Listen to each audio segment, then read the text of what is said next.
고린도후서 7장 5절부터 16절 말씀입니다. 교독하겠습니다. 우리가 마게도냐에 이르렀을 때에도 우리 육체가 편하지 못하였고 사방으로 환난을 당하여 밖으로는 다툼이요 안으로는 두려움이었노라. 그러나 낙심한 자들을 위로하시는 하나님이 디도가 오므로 우리를 위로하셨으니 그가 온 것뿐 아니요 오직 그가 너희에게서 받은 그 위로로 위로하고 너희의 사모함과 애통함과 나를 위하여 열심히 있는 것을 우리에게 보고함으로 나를 더욱 기쁘게 하였느니라. 그러므로 내가 편지로 너희를 근심하게 한 것을 후회하였으니 지금은 후회하지 아니함은 그 편지가 너희로 잠시만 근심하게 한 줄을 알미라. 내가 지금 기뻐함은 너희로 근심하게 한 까닭이 아니요 도리어 너희가 근심함으로 회개함에 이른 까닭이라. 너희가 하나님의 뜻대로 근심하게 된 것은 우리에게서 아무 해도 받지 않게 하려 함이라. 하나님의 뜻대로 하는 근심은 후회할 것이 없는 구원에 이르게 하는 회개를 이루는 것이요 세상 근심은 사망을 이루는 것이니라.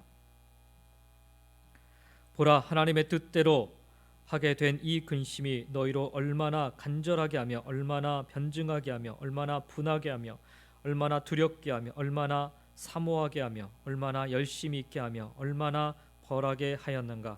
너희가 그 일에 대하여 일체 너희 자신의 깨끗함을 나타내었느니라.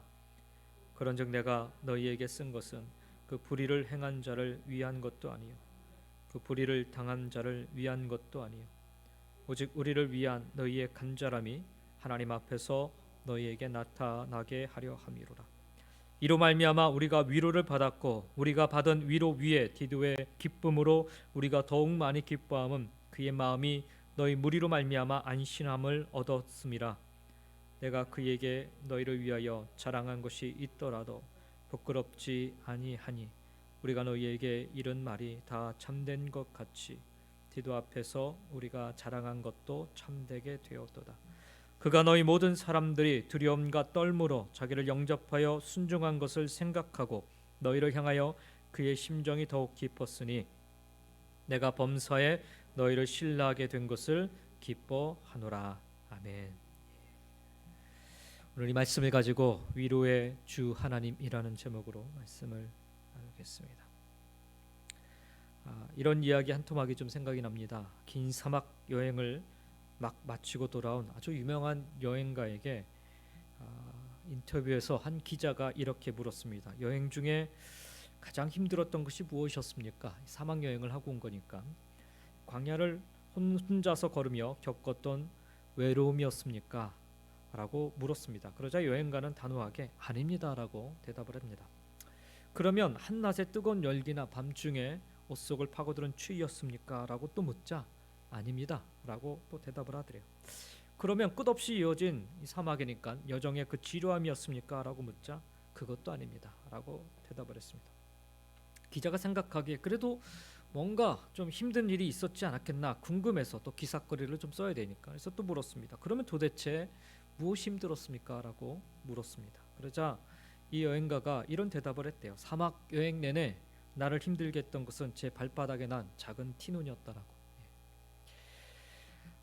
뭐 여러 가지 많은 어려움들이 있지만 그 당시에는 이 사람에게는 그 발바닥에 난 그 작은 티눈이 그토록 고통스러웠다는 거였죠. 그렇습니다. 인생을 살아가면서 우리는 여러 가지로 인해서 힘들어하게 됩니다. 때로는 지기 어려운 인생의 무거운 짐 때문에 힘들어합니다. 왜 나에게는 이런 무거운 짐을 이렇게 지어지고 있는가? 다른 사람들은 다 편하게 사는 것 같은데 나는 왜 이렇게 힘들게 살아야만 되나? 이런 생각을 하게 됩니다. 또 때로는 갑자기 들이닥친 인생의 위기 때문에 힘들어하기도 합니다. 남들은 그냥 편안하게 참 행복하게 잘 사는데 나는 왜 이렇게 힘든 일들이 끊임없이 찾아오는가? 이러면서 힘들어하기도 합니다. 그러나 실제로 우리를 힘들게 하는 것은 누구나 겪는 크고 아주 어려운 일들만 뿐만 아니라 크고 그런 일들뿐만 아니라 누구나 겪는 일상의 작은 어려움들 때문에 사실 많이들 힘들어합니다. 그래서 남달리 인생의 무거운 짐을 지고 가는 사람들도 위로를 받아야 하지만 그리고 남달리 갑작스러운 인생의 위기를 겪는 사람들도 위로를 받아야 하지만 그러나 너나 없이 작은 어려움에 시달리는 우리 모두는 위로를 받아야 되는 사람들입니다. 우리 모두는 이렇게 볼 때 다 위로가 필요한 사람들입니다. 위로가. 오늘 저와 여러분 이곳에 왔는데 우리 모두도 다 위로가 필요합니다. 우리가 생각할 때 늘 찾아가 위로를 받고 싶은 사람들, 그들도 위로를 받아야 할 사람들입니다. 위로해 줄 위치에 있다고 생각하는 사람들조차도 사실은 위로를 받아야 할 사람들이라는 거예요. 어느 책에서 이런 글을 읽은 적이 있는데 아들은 늘 아버지에게 위로받고 싶어 한다는 거예요. 가끔 보면 제 아들도 그런 것 같아요. 근데 아들을 위로하는 아버지는 아들보다 사실은 더 위로가 필요한 사람이라는 겁니다. 왜냐하면 아들이 가진 문제는 이미 아버지가 다 겪어온 일이지만 아버지의 문제는 한 번도 겪어보지 못한, 한 번도 걸어가보지 못한 인생의 어려운 문제들이기 때문입니다. 아들은 별거 아닌 일로 아버지의 위로를 받고 싶어 하지만 아버지는 아주 큰 일을 당하고도 위로받지 못하기 때문입니다. 그렇습니다. 늘 자식들을 위로하며 살아가는 아버지 어머니도 위로가 필요한 사람들입니다. 위로를 청할 사람도 없고 위로해 줄 사람도 없지만 실제로 위로가 참 많이 필요한 사람들입니다. 오늘 본문을 보면은 목회자였던 사도 바울도 위로가 필요한 사람이었음을 알 수가 있습니다. 오늘 본문 2절 우리가 읽은 7장의 2절 말씀을 보면 바울이 이렇게 말하고 있어요. 마음으로 우리를 영접하라. 우리는 아무에게도 불의를 행하지 않고 아무에게도 해롭게 하지 않고 아무에게서도 속여 빼앗은 일이 없노라라고 이야기합니다. 한마디로 사도 바울은 고린도 교인들에게 오해를 받고 있어서 마음에 큰 상처가 있다라는 거예요. 2절을 보다 자세하게 들여다보면 고린도 교인들이 바울을 비난했는데 그 구체적인 내용이 세 가지였다라는 거예요. 첫째는 바울이 매사를 공정하지 않게 처리함으로 불의를 행했다라고 비난했습니다. 두 번째, 바울이 전하는 복음으로 인해서 율법이 오히려 파괴됨으로써 하나님의 백성들에게 해를 끼친다라고 비난했습니다. 주로 이제 율법주의자들이 그런 비난을 한 거죠. 그리고 세 번째로 바울이 예루살렘 교회를 위한 헌금을 모으게 됐는데 그것을 구실로 삼아서 성도들의 재물을 착복한다라고 비난했습니다. 물론 이런 비난은 전혀 사실과 다른 것이었습니다. 터무니없는 오해에서 비롯된 비난일 뿐입니다. 그래서 바울은 고린도 교인들에게 단호하게 이렇게 말을 하고 있는 것입니다. 우리는 아무에게도 부당한 일을 하지 않았습니다. 아무에게도 손해를 입히지도 않았습니다. 아무에게도 속여 빼앗은 일을 하지 않았습니다라고 아주 단호하게 얘기합니다. 우리가 잘 아는 것처럼 고린도 교회는 바울이 2차 전도여행 때 개척한 교회지요. 바울은 이례적으로 이곳에서 약 한 1년 6개월가량을 머물면서 이 교회를 보살폈습니다. 근데 바울이 다른 선교지로 떠나자 교회 안에 세속 문화의 물결이 밀려들어와서 갖가지 문제가 생기게 되었습니다. 그래서 바울은 3차 전도 여행 중에 에베소 지역에서 고린도 교회 문제를 바로잡기 위해서 첫 번째 편지였던 고린도 전서를 써서 보내게 됩니다. 그러나 편지를 보내고 나서도 문제가 해결되지 않자 직접 고린도 교회를 방문하기에 이르렀습니다. 이때 많은 문제가 해결되기도 하였지만 완전한 해결을 보지 못한 채 에베소로 돌아오게 됐습니다. 그런데 그 이후 바울과는 다른 복음을 전하는 자들이 이 교회를 찾아오게 됐습니다. 소위 말하면 예루살렘 교회로부터 파송받아 온 율법을 중시 여기는 자들이, 거짓 교사들이 이 고린도 교회를 찾아오게 됐어요. 그러면서 고린도 교인들을 잘못된 길로 인도하게 됐습니다. 그래서 일부 고린도 교인들이 노골적으로 바울을 비난하기 시작했습니다. 그리고 많은 교인들이 그 영향을 받아서 흔들리기 시작했습니다.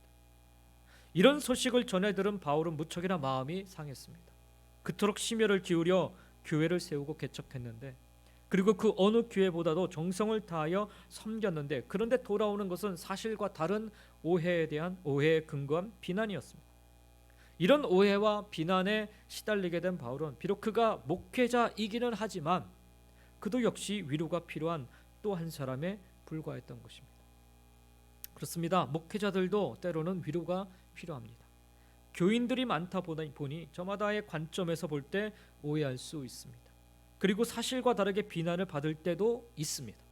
정말 큰 수고를 했지만 돌아오는 것은 엉뚱한 비판일 때가 있습니다. 그래서 마음이 많이 상할 때가 있습니다. 여러분, 우리 모두는 다 위로가 필요한 사람들입니다. 인생의 고난과 위기 가운데 있는 사람들, 물론 위로가 필요합니다. 일상의 사소한 문제로 지쳐 있는 사람들, 그들도 위로가 필요합니다. 남들을 위로하고 돌보고 섬기는 이들, 그들도 위로가 필요합니다. 그리고 또한 사역자인 목회자들도 위로가 필요합니다. 그래서 우리는 서로 위로하며 살아야 하는 것입니다. 근데 우리가 잊지 말아야 할 것이 있어요. 사람의 위로가 필요하고 귀하지만 사람이 주는 위로는 한계가 있다는 거예요. 한계. 욥기를 보면 욥이 갑작스러운 큰 재앙으로 커다란 시련에 빠지자 세 명의 친구가 위로하기 위해서 찾아오지 않습니까? 욥기서 2장 11절에 보면 이렇게 기록하고 있습니다. 그때 욥의 친구 세 사람이 이 모든 재앙이 그에게 내렸다 함을 듣고 각각 자기 지역에서부터 이르렀으니 곧 대만 사람 엘리바스와 수아 사람 빌닷과 나아마 사람 소발이라. 그들이 욥을 위문하고 위로하려 하여 서로 약속하고 오더니라고 말씀하고 적혀 있습니다. 그들은 서로 먼 곳에 사는 사람들이었습니다. 그런데 욥을 위로하겠다고, 욥이 재앙당한 것을, 고통당한 것을 듣고서는 위로하겠다고 서로 약속하고 그 먼 길을 마다하고 한 걸음에 달려왔다라는 것입니다. 뭐 오늘날로 따지면 여기 미시간에서 제가 어려움을 당했는데 저쪽 캘리포니아나 저쪽 뉴욕에서 위로하기 위해서 찾아왔다라는 거예요.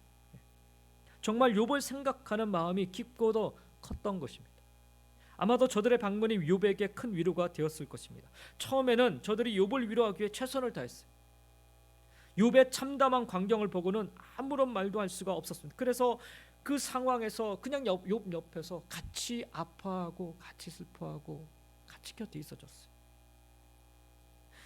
그 상황에서 사실 아무 말도 욥에게 도움이 되지 않음을 그들은 알고 있었어요.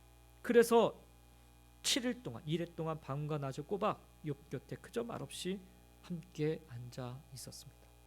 이것 또한 욥에게는 큰 위로가 되었을 것입니다. 그런데 그 다음이 문제였어요.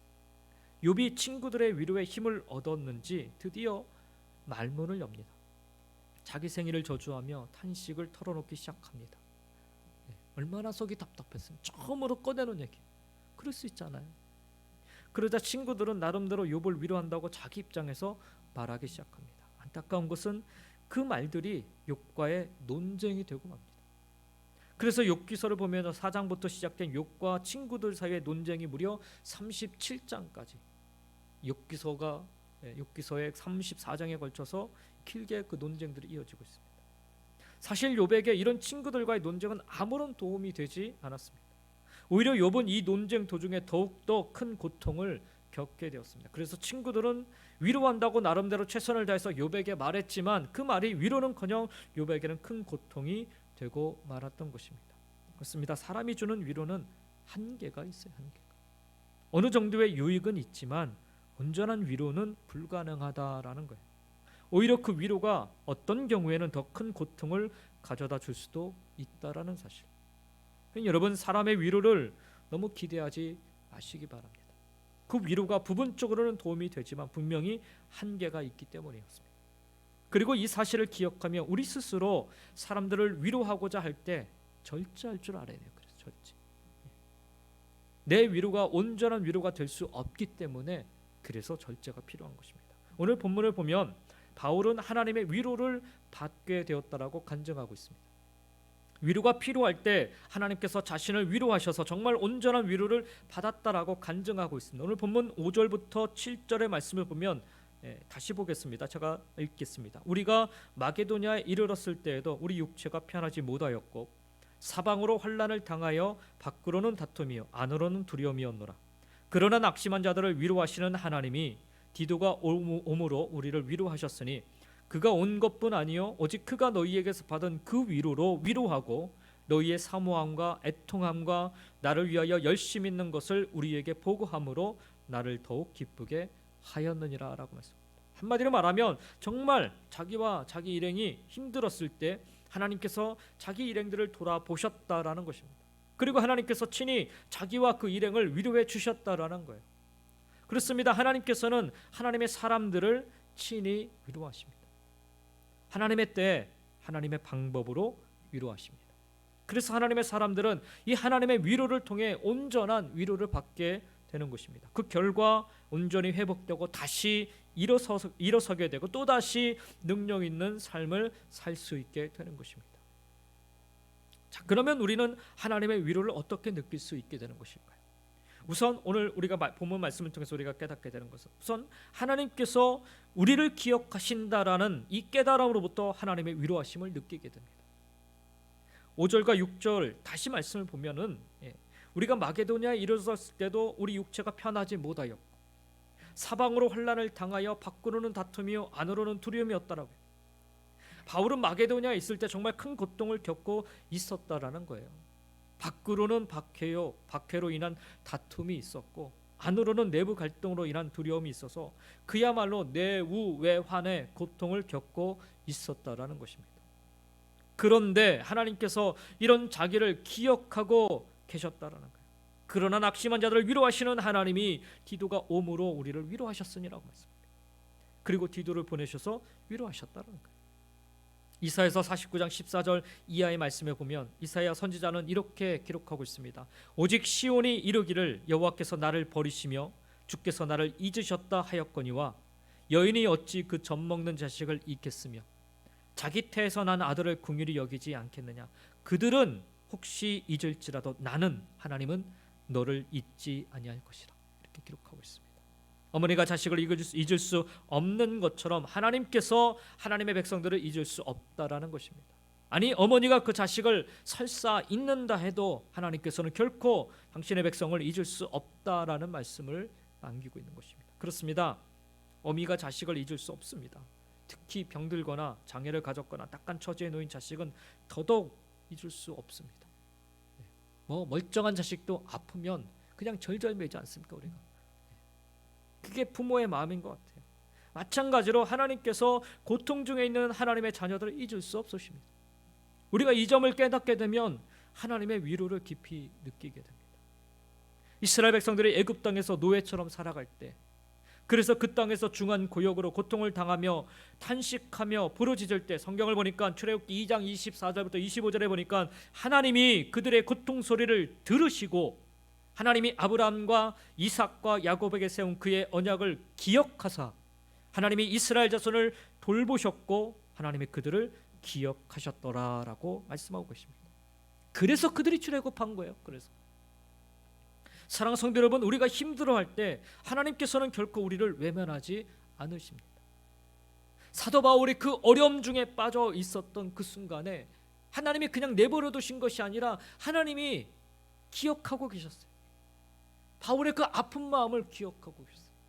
고린도 교회만 돌보신 게 아니라 바울의 그 아픈 마음도, 바울의 그 곤란한 상황도 하나님이 돌보고 계셨다는 거예요.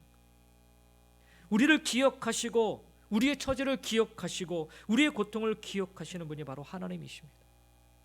우리를 기억하고 계시다라는 사실을 깨닫는 것만으로도 우리는 하나님의 크신 위로 안으로 깊숙이 들어가게 됩니다. 그 위로 안에 거하게 되는 것입니다. 사랑하는 성도 여러분, 나를 기억하고 계시다는 하나님의 이 언약의 말씀을 붙잡고 오늘의 하늘로부터 내려오는 하나님의 위로 안에 거하시기를 주님의 이름으로 간절히 축원드립니다. 두 번째로 우리를 위해 역사하심으로 하나님의 위로를 깨닫게 됩니다. 하나님의 역사하심이 하나님의 위로를 깨닫는 통로가 되는 거예요. 오늘 본문을 보면은 바울은 하나님께서 자기를 위해 보이지 않는 손길로 이미 역사에 오셨다라는 사실을 깨닫게 되었습니다. 그 사실을 7절에서 이렇게 기록하고 있습니다. 그가 온 것뿐 아니요 오직 그가 너희에게서 받은 그 위로로 위로하고 너희의 사모함과 애통함과 나를 위하여 열심히 있는 것을 우리에게 보고함으로 나를 더욱 기쁘게 하였느니라 라고 말씀합니다. 사도 바울은 하나님께서 자기를 위해 역사하신 일이 세 가지라는 것을 깨달았다는 거예요. 첫째는 디도가 무사히 돌아올 수 있도록 하나님이 역사하셨다라는 거예요. 사실 바울은요 디도를 고린도 교회에 파송했지만 고린도 교회가 갖고 있었던 그 적대감이라든지 상황이라든지 이런 것들을 통해서 우여해를 당할까 봐 노심초사했어요. 그런데 정말 감사하게도 그가 무사히 다녀온 것입니다. 그래서 사도 바울은 이게 하나님의 역사하심이다라는 것을 깨닫게 된 거예요. 그래서 그 위로를 그가 느끼게 된 것입니다. 두 번째로는 디도가 따뜻하게 환대를 받게 하나님이 역사하셨다라는 거예요. 바울은 디도가 무사히 돌아왔을 뿐만 아니라 고린도 교인들로부터 정성스러운 환대를 받았다는 소식을 들었습니다. 이게 왜 위로가 되냐면 고린도 교회 성도들이 그 당시만 해도 디도를 보낼 때만 해도 바울에 대해서 악한 마음을 계속 갖고 있었거든요. 반감을 갖고 있었거든요. 그러니 가면 환대받지 못해, 환영받지 못할 것이 뻔한 사실이었어요. 그런데 디도가 와서 보고하는 내용을 들어보니까 얼마나 그 정성스럽게 디도를 대했는지. 그래서 바울이 정말 이게 하나님의 역사하심이구나라는 것을 그가 깨달았더라. 세 번째로는 디도가 전해준 고린도 교회 소식 안에서 하나님의 역사하심을 깨닫게 된 것입니다. 고린도 교인들이 바울을 진정 사모하고 있다라는 것이고, 저들이 바울을 진정한 지도자로 인정하고 바울의 가르침에 순종하려 한다라는 것을 보고받게 되었어요. 무엇보다 오늘 말씀, 우리가 읽은 말씀, 본문 말씀을 보면은 고린도 교회 성도들이 바울의 권면과 복음의 진리를 디도로 하여금 다시금 새겨 들으며 회개하기에 이르렀다라고 그런 이야기를 전해와요. 그동안 노심초사하며 염려하던 바울의 마음이 큰 위로를 받을 수 있었습니다. 사실 상황을 바꿀 만한 그 어떤 가능성도 바울은 예측할 수가 없었습니다. 그리고 멀리 떨어져 있었기 때문에 바울이 딱히 뭘 할 수 있는 것들도 없었어요. 그래서 디도를 고린도 교회에 보내게 된 것이죠. 그런데 자신의 예측과 생각과는 다르게 고린도 교회 안에 회개 운동이 일어나게 된 것입니다. 반감과 거친 언성이 오갔어야 하는 상황이었는데 그들은 자기들 스스로의 문제들에 대해서 변증하며, 오늘 말씀해 보니까 변증했다라고 해요. 그리고 잘못을 깨달았고 오히려 하나님에 대한 두려움과 사모하로 가득하게 돼서 잘못된 것을 자기들 안에서 다 드러냈다라고 얘기를 하고 있어요. 그러면서 이전보다 더욱 열심으로 거짓을 드러내고 거룩함으로 나아가려 노력을 하게 된 것입니다. 이 소식을 들은 사도 바울이요, 이것 또한 하나님의 역사하심임을 깨닫게 됩니다. 그렇습니다. 바울은 새삼스럽게 하나님께서 자기를 위해 보이지 않는 손길로 역사하고 계심을 깨닫게 된 것입니다. 자기의 딱한 처지를 기억하실 뿐만 아니라 자기를 위해 구체적으로 일하고 계심을 깨닫고 나서는 정말 사도 바울은 큰 위로를 받았던 것입니다. 이미 편지를 보내기도 했고 자신이 방문도 해보기도 하였지만 자신이 할 수 있는 모든 노력을 다 해본 것 같은데 좀처럼 해결의 기미가 없어 보이니 얼마나 마음 조아린 상태였을까. 그래서 디도가 돌아오기 전까지 사도 바울이 전전긍긍합니다. 안절부절해요. 디도를 보냈지만 디도로부터 연락은 간간무소식이었고, 사실 그래서 바울은 절망을 느끼고 있었을 것입니다. 그런데 내 힘으로 어찌할 수 없는 상황 속에서 하나님이 이미 일하고 계셨다라는 사실을 깨닫고 나니 바울은 밀려오는 주체할 수 없는 위로로 그동안의 마음속 아픔들이 속 시원하게 다 풀어짐을 경험하게 된 것입니다. 참된 위로, 하늘로부터 임하는 참된 위로를 경험하게 된 것입니다. 여러분, 하나님께서는 사도 바울에게 이미 사도 바울을 통해 사도 바울 앞에 이미 보이지 않는 손으로 역사하셨던 것처럼 오늘 저와 여러분을 위해서도 이미 역사하고 계시는 줄 믿습니다. 보이지 않는 손길로 이미 일하고 계십니다. 그 하나님의 일하심의 손길이 내가 원하는 방향대로 잘 흘러가지 않을 수 있습니다. 나의 시간표대로 잘 진행되지 않을 수 있습니다. 그러나 중요한 것은 여전히 그 손길은 하나님의 손길이라는 거예요. 하나님의 손길. 그 손길이 움직이기 시작하면 가장 선한 일로, 가장 은혜로운 방법으로, 가장 놀라운 일을 이루어 가신다라는 사실, 이 사실을 우리 모두 믿을 수 있기를 간절히 소망합니다. 그리고 우리 모두 이 점을 깨달을 수 있기를 원합니다. 그러면 오늘 우리의 삶의 자리에서도 얼마든지 사도 바울이 고백했던 것처럼 하나님의 위로를 경험할 수 있게 되는 것입니다. 마지막 한 가지, 사도 바울이 하나님의 위로를 느낄 수 있었던 것, 깨달을 수 있었던 것은 때로 하나님은 하나님을 위해 일하는 사람을 통해서 우리를 위로하십니다. 오늘 본문에서는 디도라는 사람이 등장을 하고 있어요. 6절 말씀을 보니까 그러나 낙심한 자들을 위로하시는 하나님이 디도가 오므로 우리를 위로하셨으니라고 말씀합니다. 디도는 바울 곁에서 동역자로서 복음을 늘 함께 전하던 사람이었습니다. 사실 디모데보다도 먼저 바울의 제자가 된 사람이 디도였습니다. 사도행전 15장에 보면 바울이 바나바와 함께 이방인의 선교에 대한 설명을 하기 위해 도대체 이방인에게 선교할 필요가 있느냐, 아니 안 된다라는 그런 논쟁이 예루살렘 교회 안에 일어났을 때 사도 바울과 바나바가 예루살렘 교회로 불려갑니다. 그때 데리고 갔던 사람이 바로 이 디도였어요. 디도는 헬라인으로 안디옥에서 바울로부터 복음을 듣고 구원받은 그런 사람이에요. 초창기에 구원을 받은, 복음을 듣고 구원을 받은 사람이었습니다. 보면요, 바울이 바나바와 헤어졌을 때, 마가 문제로 바나바와 헤어졌을 때도 그의 곁에서 함께 복음을 전했던 사람이 바로 디도였습니다.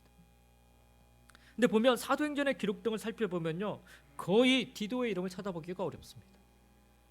그가 활동을 하지 않아서일까요? 만약 그렇다면 오늘 본문과 같이 고린도 교회를 방문해서 중지하고 문제를 해결해야만 한 중요한 일에 디도를 사용하지 않았을 것입니다. 무엇보다 바울이 마지막 순교 당하기 직전에 머물렀던 그레데 지역 교회의 감독을 디도에게 맡기지도 않았을 것입니다. 그렇다면 왜 그의 이름은 사도행전이나 다른 복음서에서 그다지 찾기가 어려웠던 것일까? 디도도 디모데와 같이 바울의 자신의 아들이라 칭하고 있는 모습을 본다면, 굳이 디모데와 비교하자면 디도는 오히려 신약 성경에서 마치 소외되어 있는 듯한 그런 모습을 보입니다. 근데 여러분, 바울이 디도를 언급하고 있는 서신서 곳곳에 보면 바울은 아주 결정적인 순간에 디도를 들어 사용하고 있음을 보게 됩니다. 혹시 사역을 위해 떠나 보내야만 하더라도 아주 꼭 필요한 경우가 아니면 웬만해서는 디도는 바울의 곁을 지키던 몇 안 되는 사람 중에 하나였습니다. 교회사에 보면 그가 사도행전을 기록한 누가의 동생이었다라고 말하기도 합니다. 그래서 은연중에 사도행전에서도 누가 자신의 이름이 빠져 있듯이 은연중에 이 디도의 이름이 빠지지 않았을까, 그렇게 추측하기도 합니다. 중요한 것은 디도는 사실 바울이 가장 힘들었을 때 그의 곁에서 그와 함께 해준 진정한 위로자였습니다. 바나바와 헤어졌을 때를 한번 상상해 보십시오. 누구보다 가장 힘들었을 사람은 사도 바울 자신이었을 것입니다. 왜요? 바울이 처음 예수님을 만나고 나서 그가 개종했을 때, 그가 변화됐을 때 그를 사도들 앞에 데리고 나가서 이 사람은 하나님을 위해서 쓰임받기 위해 준비된 사람이다라고 천거한 사람이 바나바였어요. 그리고 1차 전도 여행도 바나바와 함께 갈 수 있었습니다. 어찌 보면 사도 바울에게 있어서 바나바는 아버지와도 같고 선배와도 같고 좋은 멘토와도 같은 그런 사람이었어요. 그런 사람과 마가의 문제 때문에 결국에 헤어졌을 때 얼마나 힘들었을까요? 얼마나. 사역에 대한 방황을 하지 않았을까요? 저는 그런 생각이 들어요. 사역에 대한 회의를 하지 않았을까요? 이거 해야 되나? 의심이 들지 않았을까요? 한없이 밀려왔을 것입니다. 바로 그러한 때 바울로 하여금 보면요, 바나바와 헤어진 다음에 다시 그가 전도여행을 떠나요. 어떻게 이렇게 가능할 수 있었을까? 이런 전도여행을 다시금 할 수 있도록 그의 곁에서 격려하고 위로한 이는 다름 아닌 디도였어요. 디도. 그 고린도 교회 문제로 여러 차례 바울이 방문도 해보았고 디모데를 보내보기도 하였지만 좀처럼 문제가 잘 풀리지 않는 상황에서 이 어려운 과제를 안고 고린도 교회로 간 사람이 그래서 바로 디도였던 거예요. 표면상으로는요, 바울이 디도를 보낸 것처럼 비춰지지만 제가 생각건데 아마도 디도가 자원하지 않았을까, 그렇게 생각합니다. 고린도 교회 문제로 잠도 제대로 자지 못하고 밥도 제대로 먹지 못하고 전전긍긍하는 바울을 위해 아마 디도는 자기도 가기 어려운 발걸음 아니겠습니까? 아니, 바울도 가서도 어려웠었는데 자기가 간들 그 어려운 문제를 어떻게 해결할 수 있겠느냐, 그런 두려움이 있지 않겠습니까? 그 어려운 발걸음인데 자기 스스로 고린도 교회를 방문해서 바울의 마음과 그 진의를 전달하고자 했을 그 차원하는 마음. 그리고 디도는 결국에 고린도 교회 문제를 잘 해결하고 돌아옵니다. 예상보다 늦게 돌아왔다라는 것은요, 그가 이 문제를 해결하기 위해 얼마나 애를 썼는지를 알 수 있는 대목이기도 합니다.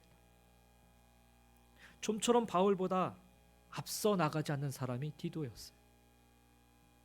그러나 늘 바울 곁에 서서 함께 복음을 전하기 위해 애쓰던 사람입니다. 마치 그림자와도 같아요. 드러내지 않고 묵묵히 누군가의 옆에서 누군가에게 힘이 되어주면서 사역을 할 수 있었던 사람이 바로 디도와 같은 사람이었어요. 그리고 바울의 힘들어하고 어려운 문제들을 위해 말없이 수고하여 해결하고야 마는 사람. 그리고 무엇보다 마지막 바울이 선교 당하기 전 남겨진 사명을 완수한 사람, 그리데 교회를 디도에게 맡깁니다. 그리고 사도 바울은 마지막 순교지로 가게 돼요. 디도는 그 마지막 남겨진, 얼마나 사도 바울과 같이 가고 싶었을까요? 그와 함께 계속해서 걸어왔던 그의 발걸음을 생각하면 아마도 그 마지막 죽음으로 가는 그 순간에 함께하고 싶었을 거예요. 근데 디도는 바울이 너는 여기서 이 교회를 지켜라 라는 그 마지막 그 사명을 부여안고 그리대 교회를 지킵니다. 그리고 바울처럼 마지막에 순교를 당한 사람이 디도였습니다. 어찌 보면 하나님은 바울의 고독한 사역의 길을 위해 바로 디도를 그의 곁에 남겨주셨던 것입니다. 사람에게 위로를 받을 수 없지만 하나님을 위해 일하는 사람을 통해서 사도 바울은 위로를 받을 수 있었어요. 바울을 끊임없이 위로하고 격려하여 그로 하여금 사명을 끝까지 감당하도록 디도를 그의 곁에 남겨 머물게 해주셨습니다. 디도는 그렇게 바울을 위로하는 자로, 바울의 그림자와 같은 자로, 바울의 심정을 누구보다 잘 이해하고 그 뜻을 헤아려 바울과 함께 일하던 자로, 그리고 바울을 닮아 그의 남겨진 과업을 잘 감당하다 바울처럼 순교한 자로 살았던 사람이었습니다. 우리가 사람을 의지하고 사람에게서 위로받기를 기대하는 것은 신앙생활에 옳지 않은 모습일 수 있습니다.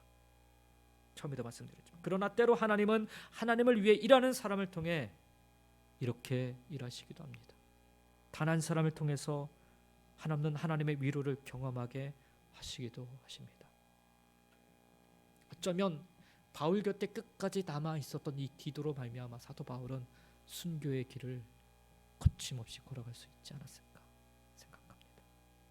오늘 이 말씀을 들으시면 내게도 디도와 같은 그런 위로의 사람이 있으면 좋겠다, 그런 마음이 드실 겁니다. 저도 그런 마음이 들더라고요. 동의 여러분도 당연하시겠죠. 그러나 바로 그런 디도와 같은 사람이 여러분 스스로 되어 보시겠다 결단해 보는 것은 어떠실지.